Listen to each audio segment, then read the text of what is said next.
we will have a serious economic crisis in our hands. I mean, we would have, in that scenario, we might have to tighten our belt by the equivalent of $2 trillion. I mean, just think about the spending cuts that entails and the damage that would do to the economy. Nothing else, and nothing else, if that was just it. So I think it's a very scary, and I'm an optimist by nature. I mean, I continue to hope that we'll find our way out of this. But if that scenario unfolds, it is a very scary scenario. And then a variety of different programs, thinking like Medicare, Social Security, all of these are ones that would have to take a significant haircut in order to be able to keep them up and running. Real possibility. Another possibility is a very sharp increase in taxes, which again, and I say, we always talk about, at the end of the day, to cover a deficit of $1 or $2 trillion, it's taxes on everyone. I mean, it would have a substantial tax increase on every single person. It can't just be concentrated on the top 1 or 2%. There's just not enough revenue there. It would be an adjustment that I think we don't want to go through this. And to be fair, that's the reason no candidate right now has a huge incentive to do much about it, unfortunately. Just kick the can down the road. Kick the can down the road and hope the next person will take care of it. An interesting point that in reading your notes before you spoke before Congress about how the debt could have the potential to be more stubborn when you think about where we are in terms of our population. Using that as an example, our aging population could actually help us prevent growth in the country. Oh, it does. I mean, currently, and that is again the best scenario we can hope for to get out of this is, and I think it should be an obsession for us, economists, policymakers, and so on, is how can we grow our tax base? Let's just accept that we have an aging population. We want to take care of them, and cutting benefits there is going to be difficult. Let's just accept that's just a challenge.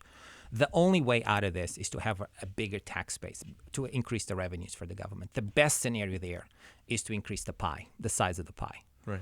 That's the best scenario we can have for. So things like, more people in the workforce, people working longer, more productivity, more entrepreneurship. Those things should be basic priorities for us. That's the one hope that we have, and it would have to still be a significant amount of growth. Absent that, the demographic pressures make our problems incredible, very, very challenging. In past 10 years or so, Social Security Trust Fund runs out in 2033. That's the latest that I would envision this conversation taking place. At that point, it's not a conversation for bankers, for hedge funds, for fund managers. It's a conversation for 50 million people that are going to think about what happens to my check. Yeah. We may have that conversation earlier, but I think no more than 10 years from now. One of the other things then I guess you also have to factor in when you think about the level of debt is the interest in buying off the debt by other countries around the globe. That is true. And the components of some of the relationships that we have or don't have with some of these countries that are used to buying the debt, how that could factor against us as well. Exactly. That's a really good point. And I think it is something, talking about America becomes self-sufficient also means we become self-sufficient in terms of we can fund our debt ourselves or more or increasingly more. That is challenging. I mean, right now, 40% of the U.S. debt gets sold to ultimately placed in the balance sheets of different agencies, different countries. Becoming self-sufficient forces the U.S. consumers, the U.S. businesses to buy more of that debt, the U.S. banks to do it. I mean, if I force you to buy paper, because that's what I'm doing, you cannot use the money to turn around and eat, buy a house, go shopping, take care of your kids. It could be really challenging. In an environment in which we want to become a little bit more close, a little more self-reliant, it will be a lot more challenging to fund this government without imposing significant penalties on the standard of living. Thank you for listening to The Ripple Effect. We hope you found this episode informative and engaging.